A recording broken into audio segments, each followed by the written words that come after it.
Assalamualaikum dear students. Today we will discuss chapter number 5 gravitation. Gravitation में सबसे पहले short question आता है define force of gravitation. Define force of gravitation. Force of gravitation ये short question है. आपके ALP के अकॉर्डिंग मैं पढ़ाऊंगा फोर्स ऑफ ग्रेविटेशन. जी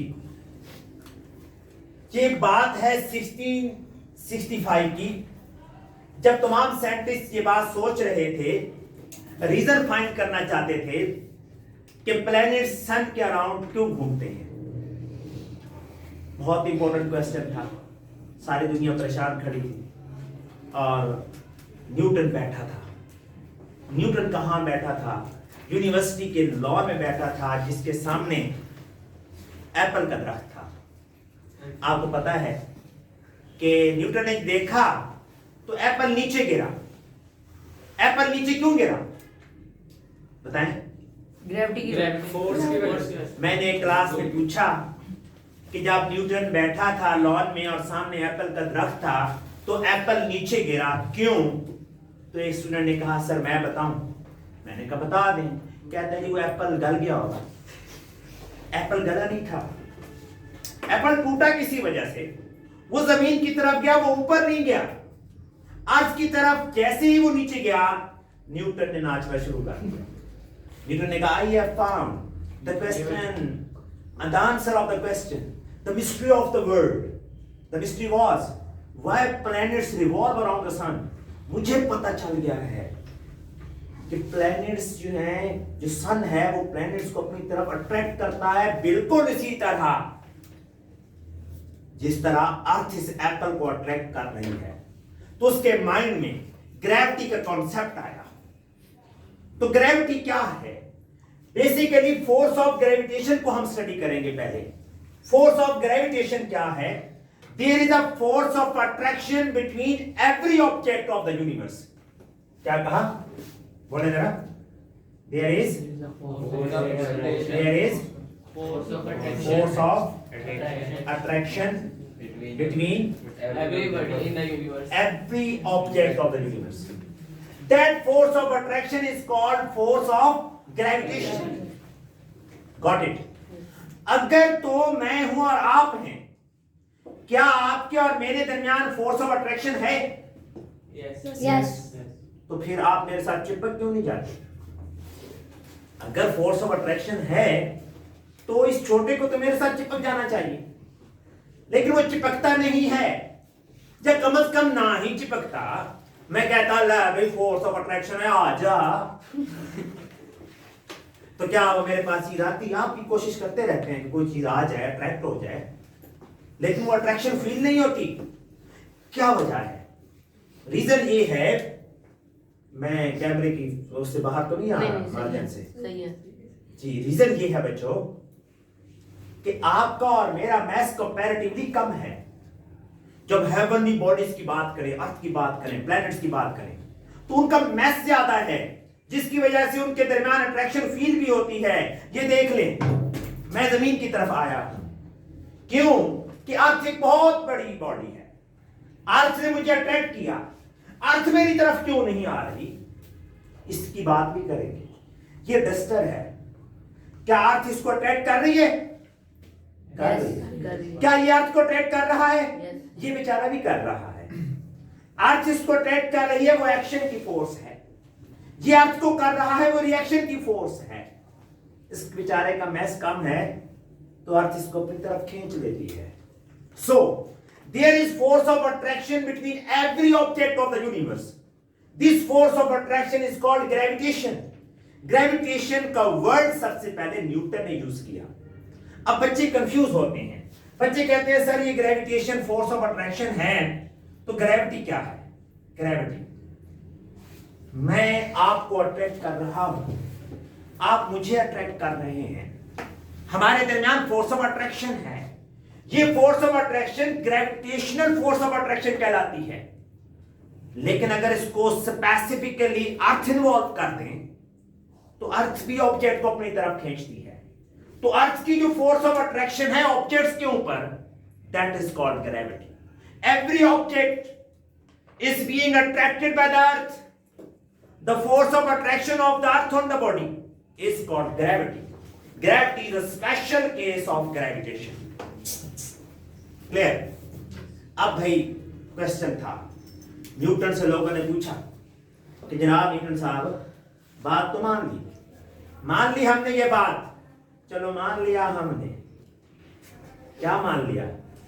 कि हर चीज अट्रैक्ट करती है, हर ऑब्जेक्ट के दरमियान में फोर्स ऑफ अट्रैक्शन मौजूद है।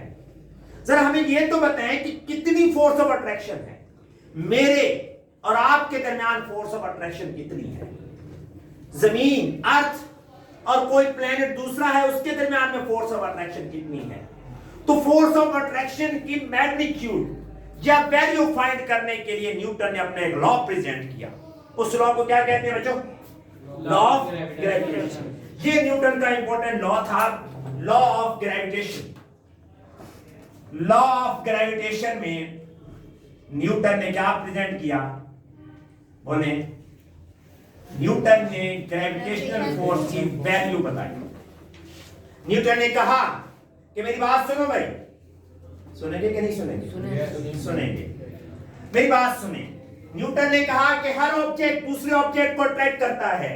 लेट्स सपोज ये एक ऑब्जेक्ट है, ये एक बॉडी है, इसका मैस है m, ये पहली बॉडी है, इस बॉडी के मैस को m1 कह देते हैं। ये दूसरी बॉडी है, इसके मैस को क्या कहूं मैं? m2।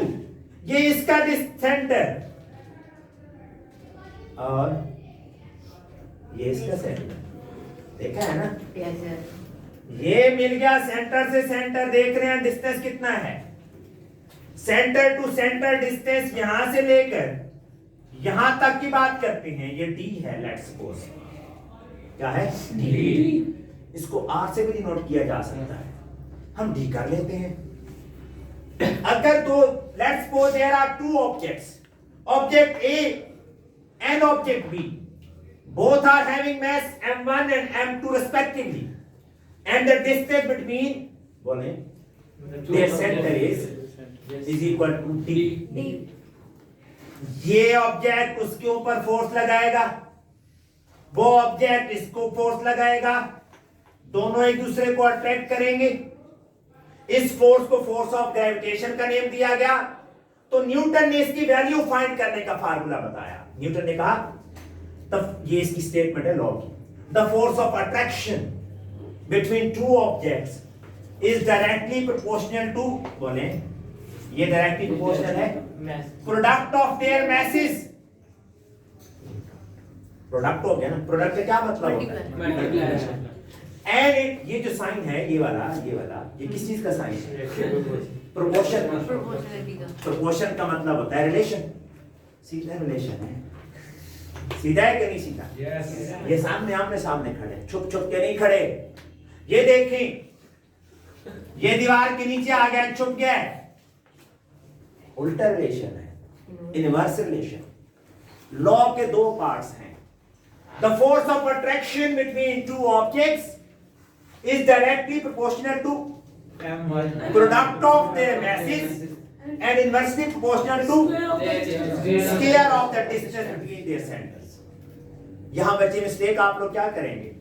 आप लोग ऐसे लिखेंगे, according to law of gravitation the force of attraction or gravitational force between two objects is directly proportional to their masses and inversely proportional to the distance between their centers। ये wrong statement है, ये wrong statement है। Wrong statement क्यों है? बोले भैया आप क्यों रॉन्ग है?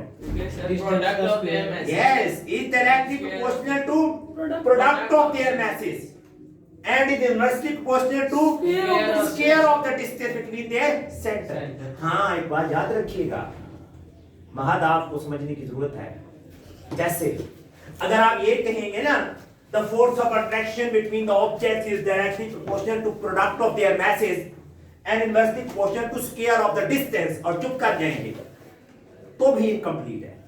क्यों भाई? ये डिस्टेंस कुछ और होगा, सेंटर्स का डिस्टेंस प्लैनेट्स के बारे में चेंज हो जाएगा प्लैनेट्स के केस में। तो हमने सेंटर भी स्पेसिफाई करना है। तो स्टेटमेंट मैं बोलता हूं, देखें, Clear है? Yes. Suppose there are two objects A and B, both are having mass m1 and m2 respectively.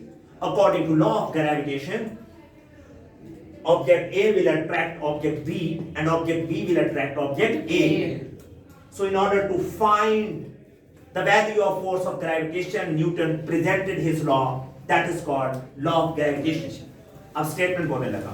According to law of gravitation, the force of attraction between two objects is directly proportional to product of their masses and is inversely proportional to between their centers. लिखना जरूरी है. तो दो parts हैं, एक ये वाला और एक ये वाला. ये हैं रिलेशंस. इन दोनों को कंबाइन करेंगे तो इंशाल्लाह क्या होगा? बोले वेरी गुड. कंबाइनिंग रिलेशन, बेटे ये इक्वेटर तो नहीं है, ये रिलेशंस हैं.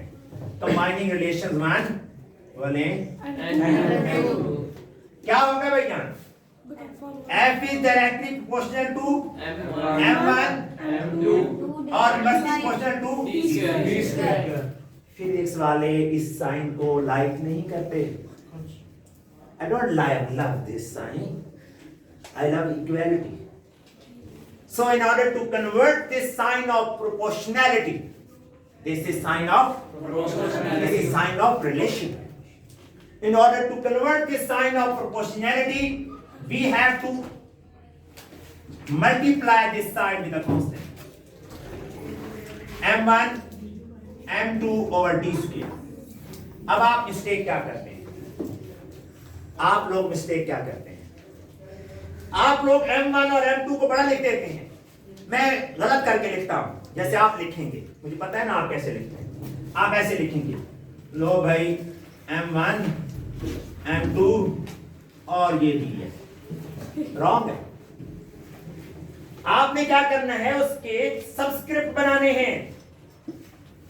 M1 छोटा सा मान लिखना है, M2 छोटा सा लिखना है, D है, D के नीचे 2 नहीं लिखना है, D स्क्वायर है ऊपर लिखना है. यहां कांस्टेंट किसको लगाऊं? बोले जी. कौन सा जी? गुड़िया रानी, बड़े वाली. कौन से वाली? बड़े वाली. छोटे वाली गुड़िया भी आएगी. अभी बड़ी गुड़िया देखो. बड़ी गुड़िया मम मम करती हुई दादा अबू के पास चली.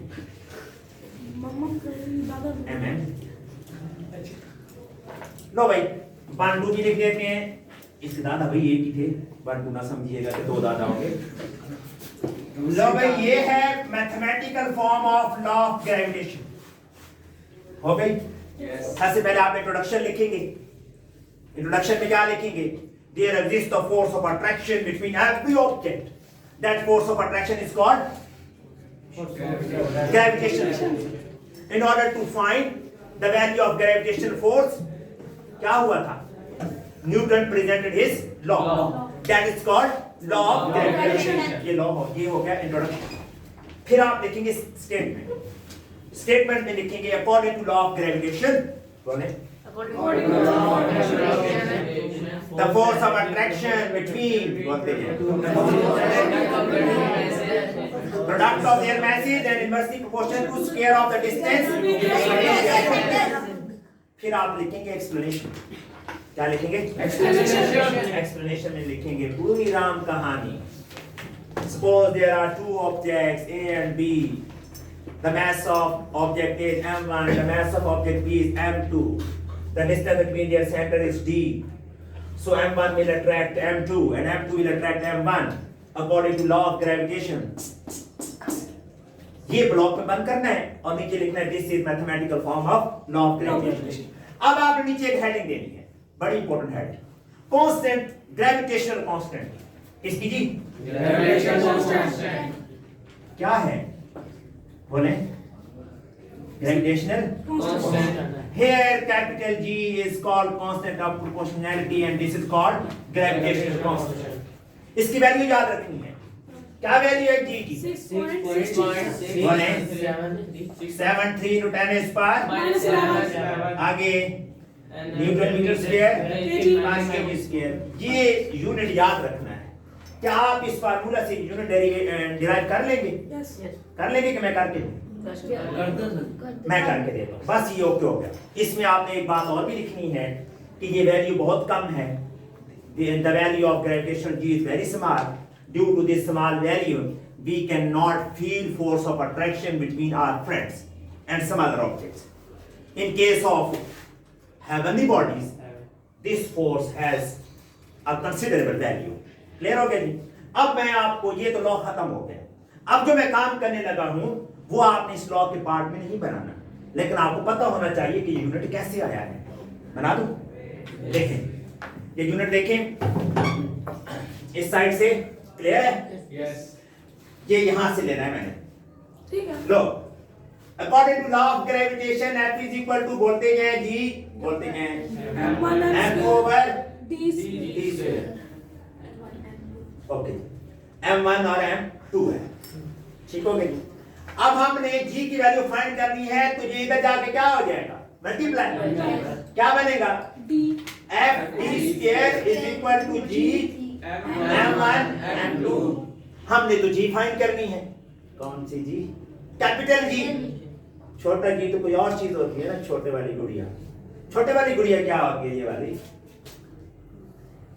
10 ms minus 2. Gravitational acceleration. Very good. ये कुछ और बला होती है। ये कौन सी बला होती है इसको हम डिस्कस करेंगे, लेकिन अब हम बड़े जी की बात कर रहे हैं। ये दोनों उधर जाकर डिवाइड हो जाएंगे, क्योंकि यहाँ क्या हो रहे हैं? मल्टीप्लाई। तो भाईजान क्या फार्मूली बन जाएगी? फार्मूला नहीं कह रहा, फार्मूली कह रहा हूँ। छोटी है ना, बड़ी होकर फार्मूला बनेगी। F D square over M2 is equal to G। तो कैपिटल G का क्या फार्मूला है बोले तो? F D square over M1। हाँ जी वैल, इसके यूनिट्स पुट करें। यूनिट डिराइव कर रहा था मैं। यूनिट देखें जी, फोर्स का यूनिट क्या होता है? न्यूटन। डिस्टेंस का क्या होता है? मीटर। यहाँ तो स्क्वायर है तो मीटर स्क्वायर। मैस का क्या होता है? केजी। इस मैस का क्या होगा? केजी। तो यूनिट क्या बन जाएगा? न्यूटन मीटर स्क्वायर पर केजी। क्लियर? रेस कर दूं कि नोट करना है? रेस कर देता। अब मैं आपको लॉ ऑफ ग्रेविटेशन की इंपॉर्टेंस बताता हूं। इसको करने लगा हूं मैं रेस। लो जी, ये हो गया खत्म। लॉ ऑफ ग्रेविटेशन की इंपॉर्टेंस क्या है? दुनिया सारी परेशान खड़ी है। दुनिया क्या कहती थी?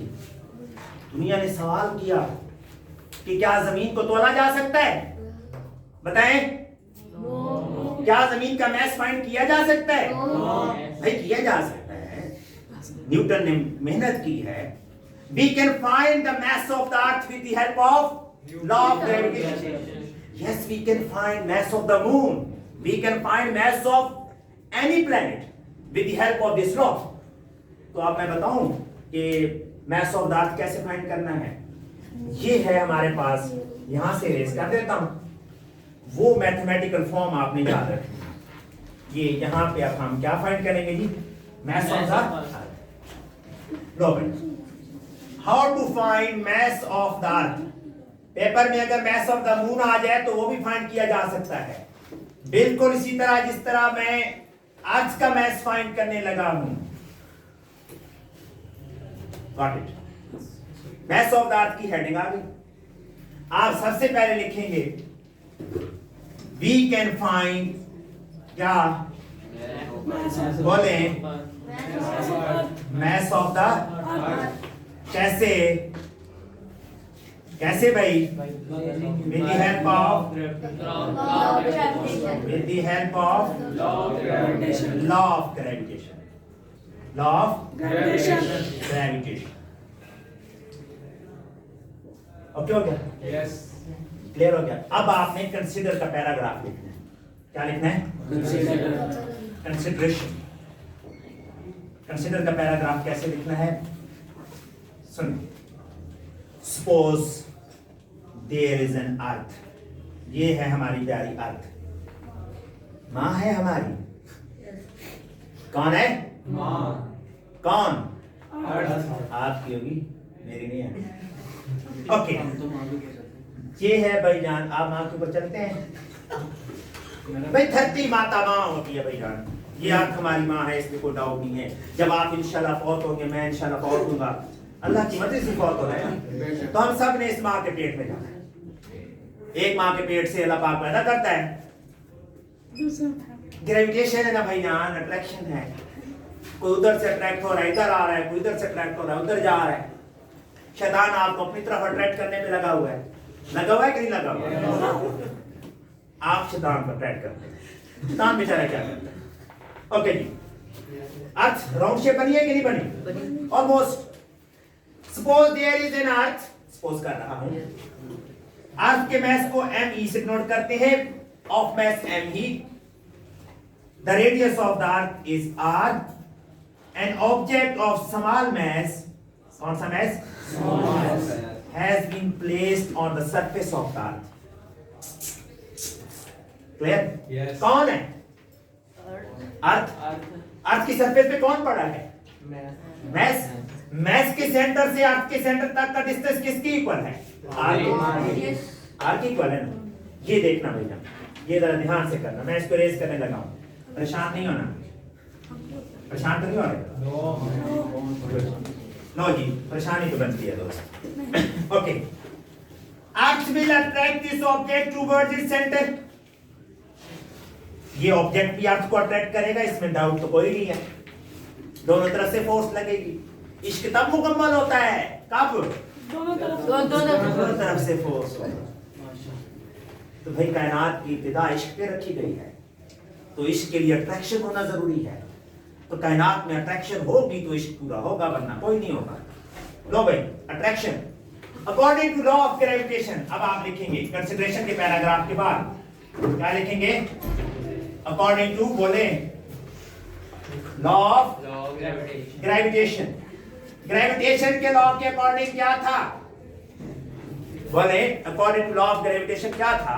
F इज इक्वल टू, बोले mathematical form, G m1 over d square. Good question, very good question. d square. In this case, कौन से केस में? ये जो मैंने केस बनाया है अभी ताजा ताजा, कौन सा? ताजा रिसेंट केस। इस केस में मैं अप्लाई करूं अगर इस लॉ को, तो कैसे होगा? देखें, दोनों के दरमियान में फोर्स है कि नहीं है? किन दो के दरमियान? एक छोटा ऑब्जेक्ट और एक बड़ा ऑब्जेक्ट, इन दोनों के दरमियान में फोर्स है। लुक, F की जगह F ही आएगा, देखते जाए भाई। F की जगह G की जगह M1 की जगह छोटा मैस, ये वाला। अब मैं 1 2 नहीं लिखूंगा, अब मैं क्या लिखूं? छोटा m। M2 की जगह कौन है? अर्थ है, तो मैस ऑफ द अर्थ है ना। कैसी बातें करती हो? Mass of the earth me, m for mass, e for earth. लो भाई, मैस ऑफ द अर्थ, ये दो ऑब्जेक्ट थे। लो जी, यहां क्या था प्रीवियस केस में? d। इस केस में डिस्टेंस किसकी इक्वल है? r की। ये है, ये वाला है general form of gravitational law, और ये वाली है special case in which earth is involve. Got it? ये दोनों लॉ सेम है, डिफरेंस क्या है? फोर्स की जगह फोर्स, जी की जगह जी। M1 एक बॉडी कौन थी? छोटे वाली है, इसके अंदर मैंने m लिखा है। दूसरी बॉडी M2 कौन थी? अर्थ थी। पहले डिस्टेंस d से नोट करते थे, इस केस में डिस्टेंस खास है, कौन है? Equal to radius of the earth. Got it? Clear है जी? लो जी, बात कर रहे हैं हम अर्थ की। किसकी? अर्थ की। अर्थ ने इस बॉडी को अपनी तरफ अट्रैक्ट करना है कि नहीं करना? द फोर्स विद विच, काम की बात बताने लगा, the force with which earth attracts a body towards its centre is called weight. क्या बोला? The force with which earth attracts a body is called weight. तो ये फोर्स किसकी इक्वल होगी? वेट की। वेट कर मेरा, वेट दूसरे वाला वेट कह रहा हूं। वेट की इक्वल होगी भाई, वेट लिख देते हैं आगे तो वही की बातें हैं, पुरानी गीता है जो मैं दोबारा नहीं गाना चाह रहा। आप बताएं ये लाइन मैं पूरी लगा दूं तो कोई गुनाह तो नहीं मिलेगा? नहीं मिलता। पूरी लाइन लगा दे, यहां तक लगा दे, एक ही बात है। जी को मैंने एक लाइन से अलग इसलिए किया है कि ग्रेविटेशन कांस्टेंट नजर आपको खूबसूरत लगता है। आपको तो बताया था खूबसूरती के लिए क्या होता है। हाँ भाईजान ये पूरी लाइन भी लगा दे तो ठीक होता है। जी ऊपर वालों से मल्टीप्लाई हो रहा है, नीचे वालों के साथ उसका मल्टीप्लिकेशन का कोई रिलेशन नहीं, नीचे वाले डिवाइड हो रहे हैं। Got it? यस। लो जी, weight W is equal to किसकी इक्वल होता है weight? mg Oh my God, ये वो वाला नहीं है। M for mass, G for gravitation। लो भाई वेट की वैल्यू लगा दी, G m e over r²। ये m से तो ये m काट जाएगा। अब यहाँ बच्चे पूछते हैं, आप नहीं पूछते, आप तो बड़े हो गए हैं ना। बच्चे पूछते हैं कि सर ये m उस m के साथ क्यों नहीं काट हुआ? ये वेट है छोटे ऑब्जेक्ट का, तो छोटे ऑब्जेक्ट के मैस से कट होना है ना, अर्थ का तो वेट नहीं है ना, अर्थ के साथ तो नहीं ना कट हो जाना। लो जी, गुड़िया रानी निकल आई कि नहीं निकल आई? गुड़िया रानी को मिला गुलाम मोहम्मद, जीएम मिले, और फिर जीएम रोपोश हो गए 2 सर लेके। सर ये जो mg होता है इसको gm भी लिख सकते हैं? क्या लिख सकते हैं? gm क्योंकि जीएम बिल्कुल लिख सकते हैं, मल्टीप्लिकेशन है, लिख सकते हैं, कोई प्रॉब्लम नहीं है। जी इधर कर ले, हम उधर कर ले, कोई गुनाह नहीं मिलेगा। ठीक है? हाँ जी, जी की वैल्यू आ गई? जी की आ गई कि नहीं आ गई? कौन है जीएम साहब? रोपोश हो गए। वो कह रहे जीएम साहब रजे स्क्वायर के ऊपर। हाँ बात तो ठीक है, आप स्क्वायर के ऊपर, ये जी है।